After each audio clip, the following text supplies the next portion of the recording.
একবার হলেও বাসায় আপনারা এই রেসিপিটা ট্রাই করে দেখবেন। আমার রান্না করা একটা বেস্ট রেসিপি হচ্ছে এটা। এখানে আমি 1/2 কিলোর চেয়ে একটু বেশি গরুর মাংস নিয়েছি। আর পুরোটা মাংস আমি শুধু তেলের উপরে অনেকক্ষণ ভেজে নিব। ভেজে নেওয়ার কিছুক্ষণ পরে আমি এর সাথে অ্যাড করে দিব টমেটো। আর আমার টমেটোটা বেশ বড় থাকার কারণে আমি এখানে 1.5 টা টমেটো নিয়েছি। তো আপনারা আপনাদের পরিমাণ মতো টমেটো নিয়ে নিবেন। দেন এই দুটোকে আমি অনেকক্ষণ ভাজবো যতক্ষণ না আমার টমেটোটা গলে যায়। দেন আমি এখানে 1.5 টেবিল চামচ আদা বাটা, 1.5 টেবিল চামচ শুকনো মরিচের গুঁড়ো দিয়ে আরও অনেকক্ষণ কষিয়ে নিব। দেন যখন এটার পানিটা একদম শুকিয়ে তেল উঠে আসবে আমি তখন গরম পানি অ্যাড করে দিব। আর মাংসটাকে যতক্ষণ না পর্যন্ত সেদ্ধ হয় ততক্ষণ পর্যন্ত আমি ঢেকে মাঝারি আঁচে রান্না করব। আরেকটা কথা, এখানে আমি কোনো আস্ত মশলা বা এক্সট্রা কোনো মশলা ইউজ করিনি, ইভেন হলুদের গুঁড়ো না।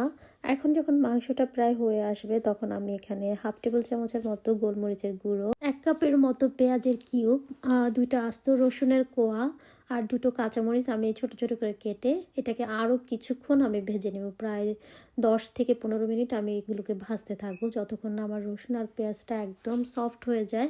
অ্যান্ড অ্যাট দ্য এন্ডে গিয়ে আমি একটু ধনেপাতা অ্যাড করে দিয়ে আরও 2-3 মিনিট রান্না করলেই আমার এই ভাজা স্পেশাল গরুর মাংসটা হয়ে যাবে। এটা ট্রাস্ট মি, এটা আমার রান্না করা একটা বেস্ট রেসিপি। সো সবাই ভালো থাকবেন। আল্লাহ